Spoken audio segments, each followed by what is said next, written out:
What is going on, Panther Lair? We are back talking about the Pittsburgh Panthers' home victory over the North Carolina Tar Heels this past Tuesday night on ESPN. Now, I want to talk about why Pitt switching everything in the second half was one of their keys to victory, but I also want to talk about the path that they took to get to that point, and that actually goes back at least one game. So I have some sequences from the first half. Again, in this game, I have a sequence from their game this past Saturday against the Syracuse Orange, and then a sequence from the second half of this game to kind of flesh that all out. So let's start here in the first half of this past game.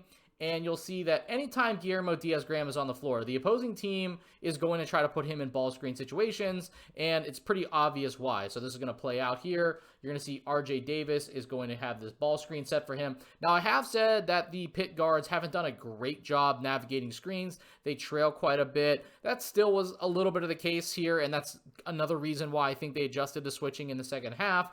But for the purposes of this sequence, Ish Leggett is not going to be in a situation where he trails a lot. Davis chooses to reject the screen, but Davis ends up keeping Leggett on his hip a little bit, and that forces Guillermo to have to help. Now, even though Jalen Lowe is cheating about as much as he possibly can off Elliot Cadeau here because he's just not really that good of a shooter, it still comes down to Guillermo does not have the foot speed to recover back on this. And even if Lowe cheats over here and he closes out to a gap, this is still going to be an open three-point shot from the top of the circle. Now we go back one game, similar type of thing, early in the first half here, and J.J. Starling does get Leggett just a little bit of contact here on the ball screen before this guy flares out, and an open three-pointer from the top. So again, this is something that's going to jump out on tape. You're going to want to put Guillermo Diaz-Graham in ball screen situations if you can.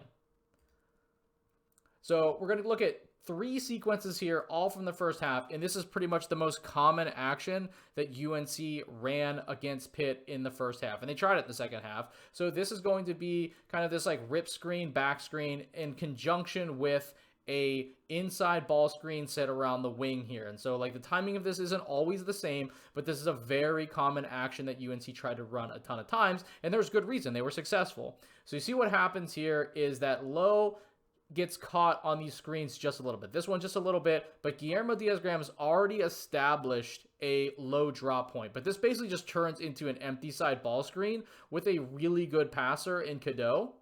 And so here he just threads the needle. Easy floater, 2 points. A little bit later here in the first half, again, the timing a little bit different, but it's more or less trying to accomplish the exact same thing. This time, Lowe gets caught on the screen pretty badly. You could argue that maybe Van Allen Lubin moved a little bit there. But kind of the same thing. Guillermo goes to try to contest this. Nice little drop pass, and again, 2 points. Okay, so similar sequence. This is a little bit earlier in the first half, but a different thing happens here, so I kind of pulled this out separately. Same type of action here. This time, Ishmael Leggett gets kind of caught here, but instead of trying to fight over, he tries to go back under. But what that forces is Lowe to stunt here, and so he's leaving Davis, and as he chooses to recover, he actually bumps into and gets in the way of Zach Austin just enough for his man to get free and get a layup at the rim. So the point of that is Pitt did not do a really good job of defending that action, and a lot of it's because you're in a situation where you're relying on a guard to navigate a screen so that the other players, whether it's one player, the screener's defender, or multiple players, aren't in help longer than necessary. So here we go. In the second half, UNC is going to run this action, and Pitt is going to choose to switch. So you see timing a little bit different sometimes, but now instead of having a situation where Damian Dunn is going to trail this, he's just going to choose to switch, and now you have Cadeau trying to go one-on-one with Zach Austin, which is, other than Dunn, pretty much the worst option you can have. So they immediately try to go into Lubin. Now, I think the key here, and one of the main things why this worked in this game, is UNC, if you go back and watch, tries to go into Lubin in pretty much all of these instances early in the second half, and they do not come up with points. Had they scored in this situation, even one time, I think UNC would have kept trying this. Instead, they ended up trying to have, a ball handler go one-on-one with Cam Corrin, who held up pretty well on his part at the point of attack and didn't really concede a lot of dribble penetration. So I have to give Corrin an A, maybe not an A+, but an A in that regard. And those were the two biggest drivers as to why this switching defense worked. UNC could not abuse Pitt when they switched inside, and they could not take advantage of Corin off the dribble on the perimeter. And you're going to see as this plays out, Dunn does a fabulous job holding up here. Lubin has to go to his offhand to even try to finish this. Now you're trying to finish over a rotating Corin as well. And this just gets front of the rim if it even grazes it at all. And then Lowe gets out here in transition and gets fouled.